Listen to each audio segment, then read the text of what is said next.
Пътуваме към Бекликтаж! Здравейте, метълчета! Знаете ли, че в България има място изцяло от камъни, което изглежда като приключенски филм?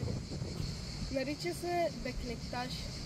Това е древно тракийско светилище на повече от 2000 години. Траките са почитали тук боговете си.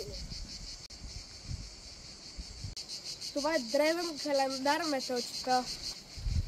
Нищо, защото хората хвърлят тук монети. Защото си намислят желание и вярват, че той ще се сбъдне някой ден. Той маняк. А какво ли ще стане, ако си взема паричка?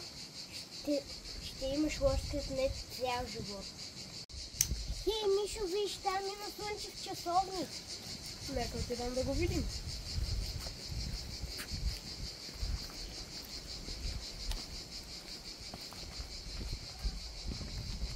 За измерване на времето древните са използвали плоски кръгли камъни.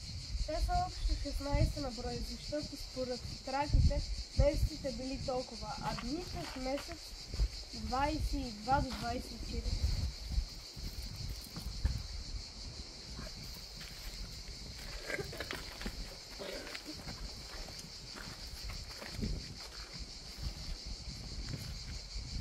Чакайте седна.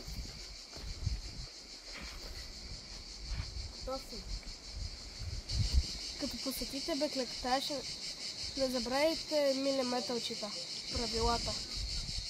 Не пипете, не си хвърляйте бокуците и не говорете глупости.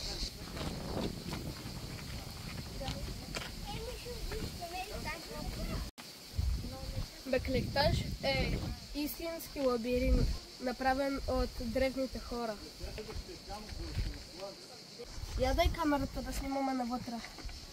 Древните хора вярвали, че това тук е пътя към Хадес. И ние сега ще отидем. Така че, хайде, Габи! Леле, това е толкова трудно. Тук даже има още проходи. Ужас. Тук е сигурно за някои малки чучурлиги. Леле, това е толкова трудно. Ужас. Габи, къде отиваш?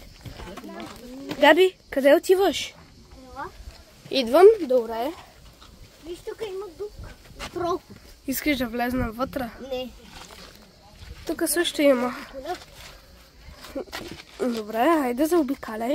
Навътре ли влизаш? Да. Сигурен ли си? Да. Добре, и аз ще дойда. Охо! Елай ти!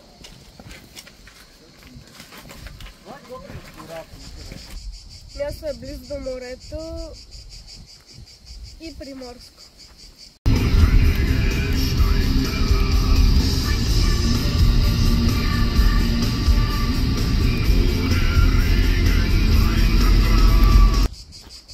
Мястото е готино за готини разходки и яки снимки. Чао, метълчета. Чао, метълчета.